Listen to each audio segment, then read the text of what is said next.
10 নম্বর যে পয়েন্টটি আলোচনা করব সেটা হচ্ছে তাহানিকের সময়কালটা, যদিও কথা প্রসঙ্গে বলে ফেলেছি, সেটাতে বিলম্ব করে নয় যে আপনি 1 সপ্তাহের বাচ্চা হয়ে গেছে 7 দিনের অথবা 10 দিনের বা 1 মাস 2 মাস 3 মাস পরে নিয়ে আসছেন আর বলছে একটু তাহানিক করি, একটা খেজুর চিবিয়ে দিই। অনেকে কিন্তু এরকম করেন, খেয়াল করেননি আর তারপরে পরে করছেন না।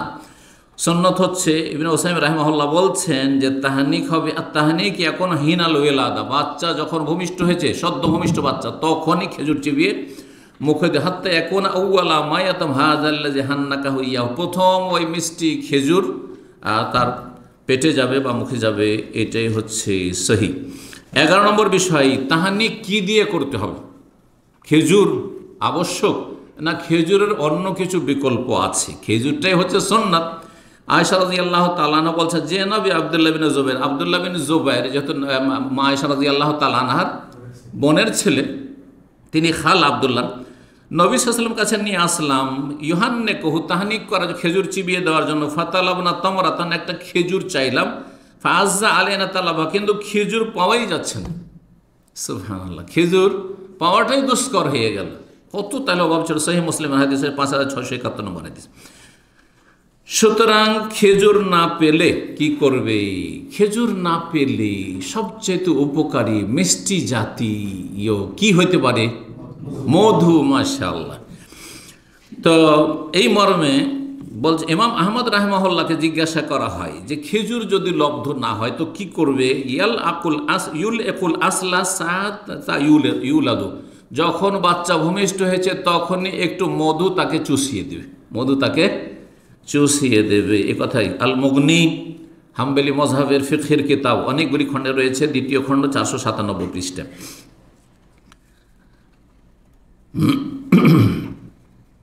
আচ্ছা, মধু যদি না থাকে তাহলে অন্য কোনো মিষ্টি জাতীয় কিছু দেওয়া যাবে কি না? তো এই ক্ষেত্রে শেখ আব্দুল্লাহ মোহসেন আল আব্বাদ আবু দাউদের শারহায় তিনি বলেছেন এ জায়েজ আছে, কিন্তু আসল ইউহান্নাক বিত্তমর, আসল হচ্ছে যে খেজুর তালাশ করা। আলহামদুলিল্লাহ আজকাল খেজুর পাওয়াটা এমন কোনো ব্যাপার নয়, মুশকিল নয়। ফাইজ আলম ইউজাদ ইউহান্নাক বেগাইরি মিম্মা হুয়া হুলুবুন, তাহলে এমন কিছু দিয়ে তাহানি করবে যেটা মিষ্টি হতে পারে, আর উপকারী, যত উপকারী হয় তত বেশি ভালো। 12 নম্বর পয়েন্ট হচ্ছে, আচ্ছা তাহানিকের হিকমতটা কি? তাহানিকের হিকমত, যদিও এটাও কথা প্রসঙ্গে চলে এসেছে, সেটা হচ্ছে যদি নবী সাল্লাল্লাহু আলাইহি সাল্লামের কাছে তাহানিক করা হয় তাহলে নবী সাল্লাল্লাহু আলাইহি সাল্লামের থুথু মোবারক থেকে বরকত হাসিল করা, এবং সাহাবায়ে কেরামগণ ইয়াতাবাররাকুনা বিরিকিন নবী, নবী সাল্লাল্লাহু আলাইহি সাল্লামের থুথু মোবারক থেকে বরকত নিতেন এবং সেটি শরীয়ত সম্মত প্রমাণিত, আর অন্যান্য কিছু থেকে বরকত নিতেন। দ্বিতীয় ফায়দা হচ্ছে মিনাত তামার আল্লাযী কানা রাসূলুল্লাহ ইউহান্নাকু আন্নাত তামারা ফিহি খায়রুন বারাকাত, তো খেজুরে বরকত রয়েছে, এই জন্য খেজুর দিয়ে ইফতার করতে বলা হয়েছে। খেজুরে বরকত রয়েছে, কল্যাণ রয়েছে, এবং খেজুর পাকস্থলীর জন্য বেশি উপকারী অন্য খাবারের চাইতে। এই জন্য সারাদিন যখন রোজাদার না খেয়ে থাকে পাকস্থলী, তখন তার কাজকর্মে সে ক্ষীণ হয়ে পড়ে, দুর্বল হয়ে পড়ে। তাকে হেভি খাবার যদি দিয়ে দেন, একেবারে দিলে ফ্রাই করা, একবারে ভাজি পোড়া, যেমন বাঙালি এই যে মুড়ি আর তার সাথে কি ছোলা তো আছে, আর ভাই ভাজিগুলো বলেন না, পেঁয়াজু বলেন, পেঁয়াজি বা পেঁয়াজু বলেন, সমোসা, এইগুলো খেয়ে আর রোজা রাখার স্বার্থটাই বেকার হয়ে যাচ্ছে। রোজা রেখে কোনো লাভ হয়? রোজা রেখে রমজান পরে দেখা যাচ্ছে যে শরীর আরও বেশি ওজন বেড়ে গেছে। কারণটা এটাই আর কি, একেবারে দিলেন যে তুই দুর্বল, আর মরার মাছ তোকে সাথে সাথে খাওয়াবো এত করে। এই যে সাথে সাথে ভাত নিয়ে বসে যাওয়ার, সাথে সাথে এতগুলি একবারে আইটেমের শেষ না, হালকা খেয়ে দিয়ে আপনি যান, নামাজটা পড়ে আসেন, একটু স্বস্তি নিক, একটু শক্তি ফিরে আসুক, তারপরে কাজ করা শুরু করবে আস্তে ধীরে। আর তাড়াতাড়ি করে কাজ শুরু করবে যদি মিষ্টি জাতীয় জিনিস খেজুর পায় তাহলে। সেই জন্য খেজুর আর খেজুরের মধ্যে যদি রোতাব হয় আরও বেশি উপকারী। এসব হিকমত রয়েছে। নবী করিম সাল্লাল্লাহু আলাইহি ওয়াসাল্লাম তো নিজের পক্ষ থেকে কোনো কথা বলেনি, রবের পক্ষ থেকে সব কথা বলেছেন। তো আরেকটি ফায়দা হচ্ছে যে খেজুর বাচ্চাদের তাহানিক করবে কেন? খেজুরে বরকত রয়েছে, যেমনটা বললাম। আর শাইখুল ইসলাম রাহিমাহুল্লাহ বিষয়ের ফায়দা কানা আউয়ালা মা ইয়াসিলু মিনাত তামর, খেজুর যখন পাকস্থলীতে পৌঁছিবে কানা যালিকা খায়রাল মেদা, পাকস্থলীর জন্য সেটা উপকারী হবে, বেশি উপকারী হবে মায়ের দুধের তুলনায়, কারণ মায়ের দুধ ভারী, গরু পাক, সুতরাং সেটার আগে আপনি খেজুর দেন, সেটা বেশি উপকারী হবে। রিয়াজুস সালেহিনের ভাষ্যে তিনি বিষয়টি আলোচনা করেন। 13 নম্বর বিষয় হচ্ছে বাচ্চার নাম রাখা, বাচ্চার নাম রাখার বিষয়। আর এতেই কয়েকটি বিষয় রয়েছে, দিয়ে ইনশাআল্লাহ তাআলা আমরা আলোচনা শেষ করব। বাচ্চার নাম রাখা কার অধিকার? বাপের অধিকার, না মায়ের অধিকার, না দাদার অধিকার, না নানা নানির অধিকার? কার অধিকার? আমাদের দেশে কিন্তু সবাই আপন জায়গাতে মনে করেন, হ্যাঁ দাদা দাদি মনে করে যে আমি নাম রাখবো, আরে তোরাকে মানুষ করেছি আর তোরা নাম রাখবি আমাদের সামনে, আমরা বেঁচে আছি? হ্যাঁ, আসলে ভুল, আসলে এগুলো জিনিস বুঝছেন না। অধিকারের বিষয় যখন আসবে তো বাচ্চা ওই রকমই মা বাবাই ঝগড়া। আজকাল তো মায়ের দাপট বেশি। বাড়িতে হুকুমত, রাজত্ব কার চলছে? মহিলার রাজত্ব চলছে। আপনি বেচারা শুধু মাল সামান এনে দেন আর ও পাকশাক করবে আর বাড়িতে ও নেতৃত্ব দেবে, ব্যাস, ঠিক না? সব হুকুম চলছে তার। আর ছেলে মেয়েরাও যেহেতু মামুখী খানিকটা, সুতরাং ওখানে গিয়ে কোন ঠাসা আপনি। তো আসলে এগুলো নয়। আসলে যদি ইখতিলাফ হয়, আপনার স্ত্রী বলছে আমি এই নাম রাখবো আর আপনি বলছেন এই নাম রাখবো, তাহলে আপনার কথা বলবৎ থাকবে, আপনার স্ত্রীর কথা বলবৎ থাকবে, যতক্ষণ একটা সমঝোতায় না আসবেন। হ্যাঁ, সমঝোতা আসলে ঠিক আছে, চলো একটা কোরা করছি, লটারি করে নিচ্ছি, তোমারটা আসুক আর আমারটা আসুক, অসুবিধা নেই। জি, তো ইমাম ইবনুল কাইয়িম রাহিমাহুল্লাহ বলছেন যে হাযা মিম্মা লা নিযা ফি বাইনান নাস, এতে কোনো দ্বিমত নাই ওলামাদের, আন্নাল আবাওয়াইনে ইযা তানাজা, প্রথম কথা বাপের হক, তাসমিয়াতুল মাউলুদ হাক্কুল লিল আব, বাপের হক হচ্ছে বাচ্চার নাম রাখা। কিন্তু বাপ মায়ের যদি ঝগড়া দ্বন্দ্ব হয় বাচ্চার নাম রাখার ক্ষেত্রে, ফাহিয়া লিল আব, তাহলে এই ক্ষমতা কার? এই অধিকার বাবার অধিকার। এবং হাদিসগুলি প্রমাণ করে যে সম্বোধন করা আছে সেখানে বাপকে নাম রাখার জন্য। তোহফাতুল মওদুদে ইমাম ইবনুল কাইয়িম রাহিমাহুল্লাহ আলোচনা করেছেন। আরেকটি বিষয় এখানে বলো, সেটা হচ্ছে বাপ মা ছাড়া অন্য কেউ যদি নাম রাখে তো জায়েজ কিনা। ধর বাপ মা আছে কিন্তু বাপ মা একটিও নাম রাখলো না, যেমন আমাদের সমাজে ও দাদা যাদের বেঁচে আছে, দাদা দাদি, আমার মাই নাম রাখে, আমার বাবাই নাম রাখে, তাই না? বা আমার নানাই নাম রাখে, কারণ উনি যোগ্য মানুষ ছিলেন, আমার নানি নাম রাখে, জায়েজ আছে, জায়েজ আছে, কোনো অসুবিধা নেই। যদি কোনো আপত্তি না থাকে বাপ মায়ের তো কোনো অসুবিধা নেই। আবু মুসা আশারী রাদিয়াল্লাহু তাআলা আনহু থেকে হাদিস, দলিল সহিহ বুখারীতে রয়েছে। ওলেদ আলী গোলামান, আবু মুসা বলছেন আমার একটা বাচ্চা ভূমিষ্ঠ হইল, ফাতাইতু বিহিন নবী, নবী সাল্লাল্লাহু আলাইহি ওয়াসাল্লামের কাছে নিয়ে আসলাম, ফাসাম্মাহু ইব্রাহিম, নবী সাল্লাল্লাহু আলাইহি ওয়াসাল্লাম এই কথা বললেন না যে তোমার অধিকার তুমি নাম রাখো, নিজেই নাম রেখে দিলেন, তাহলে জায়েজ। আমার কাছে একটা বাচ্চা নিয়ে আসলেন আর আপনি আমাকে শ্রদ্ধা করেন, যদি আমি বলি যে এই নামটা রেখে দেন, খুব ভালো, জায়েজ আছে, আমি কোনো না জায়েজ কথা বললাম না। তবে আপনার চয়েস, যদি মনে করেন যে এর চেয়ে ভালো নাম আমার কাছে রয়েছে, অথবা এরকম অন্য একটা নাম আমাদের রাখার ইচ্ছা রয়েছে, কোনো অসুবিধা নেই। ইব্রাহিম নাম রাখলেন, ফাহান্নাকা হবে তোমার, তারপরে খেজুরের তাহনিক করে দিলেন এবং বরকতের দোয়া করলেন, আর তারপর বাচ্চাটা আমার কোলে তুলে দিলেন, সেই বুখারী হাদিস। নাম রাখার সময়কাল কখন, কোন দিন রাখবেন? কোন দিন রাখবেন? সপ্তম দিনে। ও, একটি হাদিস শুধু জানা আছে এই মর্মে, শোনেন, একটি দলিল রয়েছে প্রথম দিন, বাচ্চা যেদিন ভূমিষ্ঠ হয়েছে সেই দিনে, সুতরাং জায়েজ। যে দিন বাচ্চা জন্মেছে সেই দিনই যদি নাম রেখে দেন। আবু মুসা আশারী রাদিয়াল্লাহু তাআলা বলছেন যে ওলেদ আলী গোলাম, বাচ্চা আমার জন্ম হইল, যেই দিন জন্ম হয়েছে ওই আগের হাদিসটি, নবী সাল্লাল্লাহু আলাইহি ওয়াসাল্লাম কাছে আসলাম, ইব্রাহিম নামে রেখে দিল, তাহলে যেদিন ভূমিষ্ঠ হয়েছে সেই দিনেই নবী এই কথা বললেন যে সপ্তম দিন যে হবে ওই দিন তুমি ইব্রাহিম নাম রেখে দিও, বললেন কি? তাহলে বোঝা গেল যে নাম রাখা যায়। সহিহ বুখারীর হাদিস 5467 নম্বর।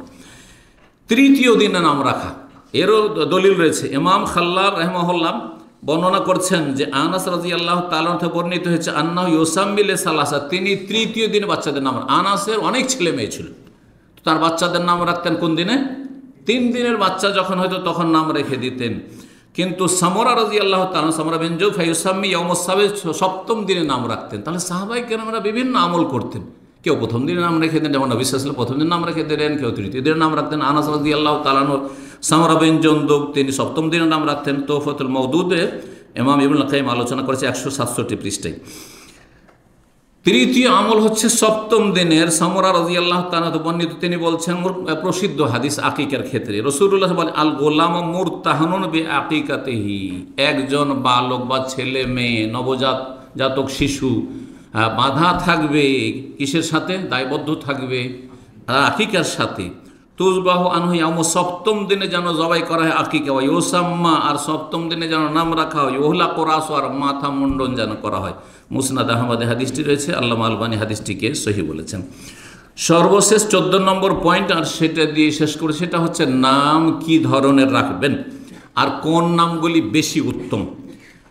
আর তারপরে উত্তমের পরে সব জায়েজ, যদি সেই নামে কোনো খারাপ দিক না থাকে, না জায়েজ অবৈধতার কোনো দিক না থাকে, আপত্তি না থাকে, তাহলে জায়েজ। তো যেই নামগুলি বেশি প্রিয় আল্লাহ রাব্বুল কাছে, রাসূলুল্লাহ সাল্লাল্লাহু আলাইহি ওয়াসাল্লাম বলেছেন আহাব্বুল আসমা ইলাল্লাহি আব্দুল্লাহ আব্দুর রহমান, সবচাইতে প্রিয় নাম আল্লাহর কাছে আব্দুল্লাহ এবং আব্দুর রহমান। আব্দুল্লাহ আব্দুর রহমান বলতে শুধু আব্দুল্লাহ আব্দুর রহমান নয়, এটা এবং এর মতো আল্লাহর গোলামি যেসব নামগুলিতে প্রকাশ পায়, আব্দুল খালেক, হ্যাঁ আব্দুর রাজ্জাক, হ্যাঁ আব্দুল জব্বার, অমুক, আর উবুদিয়াতের সাথে যদি আনুগত্য প্রকাশ পায় তবুও জায়েজ আছে, সমস্যা নেই। জি। মহিবুর রহমান ধরেন আমাদের দেশের নাম, রহমানকে যিনি ভালোবাসেন, রহমানকে যিনি ভালোবাসেন তিনি তার বান্দা, আর বললাম না হলে কেন ভালোবাসেন, তো অসুবিধা নেই, সেই নামগুলো ভালো নাম। ওয়াসদা কাহার সবচেয়ে সত্য নাম নবী সাল্লাল্লাহু আলাইহি ওয়াসাল্লাম বলছেন হারেস এবং হাম্মাম, কারণ প্রত্যেক ব্যক্তি কিন্তু আমরা ক্ষেত খামার করছি, ক্ষেত খামার মানে শুধু মাঠঘাটের ক্ষেত খামার না, আখেরাতের ক্ষেত খামার করছি, আখেরাতের জন্য আমরা কি করছি, আমাদের কর্মক্ষেত্রে কাজ করছি, আমরা আমল করছি, হারেস। আর হাম্মাম মানে সবাই কিন্তু আমরা চিন্তায় আছি, আমাদের একটা চিন্তা আছে যে আমাকে জান্নাতে নিতে হবে, জাহান্নাম থেকে বাঁচতে হবে, সো এই নামগুলিতে বাস্তবতা আছে।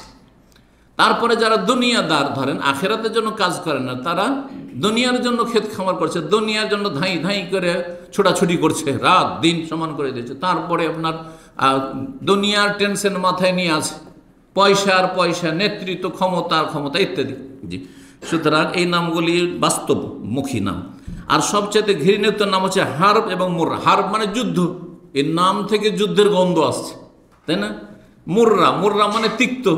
এখন নাম এই মুর্রা, আগের যুগে নাম রাখতো এরকম, কারো নাম রাখবে যে তিতে, বাংলায় যদি বলে তিতা কারো নাম রাখবে, টক রাখবে, ঝাল আছে, এত আমাদের দেশে ঝন্টু মন্টু পন্টু আছে, কিন্তু তিতা ঝাল আর এইসব নাই, লোনা, এইসব নাম কিন্তু কেউ রাখে না, না হিন্দু রাখে না সমাজে রাখে, মানুষের তাহলে বিবেক কিছুটা আছে। জি, এগুলো আমার পছন্দ করে না, আল্লাহ দাবুল মুফরাদ। আর একটি হাদিস রয়েছে আল্লাহ আলবানী সহিহুল জামির 162 নম্বর, আহাব্বুল আসমা ইলাল্লাহ আব্দুল্লাহ আব্দুর রহমান আর হারেস। তারপরে আরও হাদিস রয়েছে, আল্লাহ আলবানী একটি হাদিস বর্ণনা করেছেন, হচ্ছে আহাব্বুল আসমা ইলাল্লাহ মা উব্বেদা হোম্মেদা, আল্লাহর কাছে প্রিয় নাম যেটাতে আল্লাহর গোলামি প্রকাশ পায়, আল্লাহর প্রশংসা গুণগান প্রকাশ পায়। কিন্তু হাদিসটি সম্পর্কে আল্লাহ আলবানী বলছেন যে সনদের দিক থেকে ভিত্তিহীন। এই হাদিস অনেকে বর্ণনা করে কিন্তু হাদিস সহি নয়, সিলসিলা যায়িফা প্রথম খণ্ড 595 পৃষ্ঠা। এইগুলো থেকে আমরা জানতে পারলাম যে নাম রাখার ক্ষেত্রে এমন নাম রাখবেন যেগুলিতে আল্লাহর উবুদিয়াত মানে গোলামি প্রকাশ পায়, আল্লাহর গোলামি প্রকাশ পায়। যে কোনো নামের সাথে, 99টি নামের যে কোনো নামের সাথে আপনি লাগিয়ে দেন, দিয়ে রাখলে আপনি আব্দুল্লাহ জরুরি নয় যে আব্দুল্লাহ আব্দুর রহমানই হইতে হবে, এইরকম আব্দুর রাহিম, হ্যাঁ আরও যেসব নাম রয়েছে সেসব রাখেন। এরপরে যে নামগুলি পছন্দনীয় নাম সেগুলি হচ্ছে আম্বিয়া রসুলগর নাম, আর তাসমিয়া বে আসমাইল আম্বিয়া, নবীদের নাম জাকারিয়া, ইয়াহিয়া, ঈসা, মূসা, ইব্রাহিম, আদম, যে নূহ, এসব হুদ, সালেহ।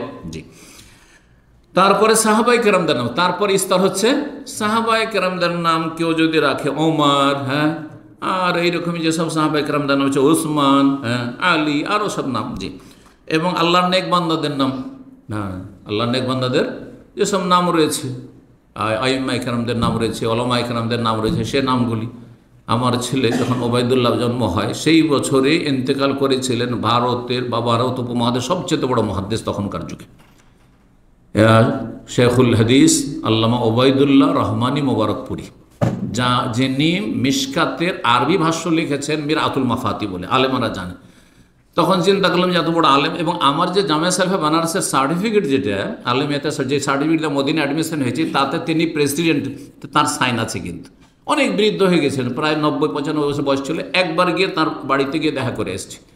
তো রাহিমাহুল্লাহ তাআলা, তার পোতা মানে তার ছেলের ঘরের নাতি আমার ক্লাসমেট ছিল, আজহার আব্দুর রহমান, তার বাবা মাদানী, আবার সে আজহারু মাদানী, তার বাবা আব্দুর রহমান মাদানী, মাওলানা আব্দুর রহমান, আর এখন অসুস্থ নিয়ে আল্লাহ শেফা দান করেন। আর এই ওবায়দুল্লাহ রহমানী মোবারকপুরি রাহিমাহুল্লাহ তাআলা, তো তার ইন্তেকালের সময় আমি নাম রাখি।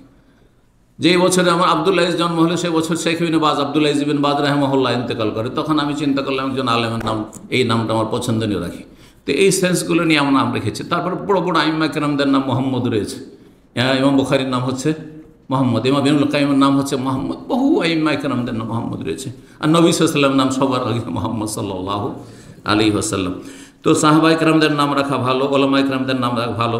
কেউ যদি কাসেম নাম রাখে সেটাও নবী সাল্লাল্লাহু আলাইহি ওয়াসাল্লামের পক্ষ থেকে অনুমতি দেওয়া হয়েছে, বলা হয়েছে তাসাম্মাউ বিসমি, আমার নামে নাম রাখো কিন্তু আমার কুনিয়ত রাখিও না, এটা জীবদ্দশাই। কিন্তু নবী সাল্লাল্লাহু ইন্তেকালের পরে কারো নাম যদি আবুল কাসেমও রাখা হয় সেটাও জায়েজ রয়েছে, বা কারো ছেলের নাম কাসেম রাখলো আর তাকে আবুল কাসেম, কাসেমের আব্বা বলে ডাকছে, সেটাও জায়েজ। এখানেই এই লম্বা আলোচনা শেষ করলাম। জাযাকুমুল্লাহ খাইরান। আল্লাহ যেন কবুল করেন এবং যাদের ছেলে মেয়ে আছে আল্লাহ যেন তাদেরকে নেক হায়াত দান করেন।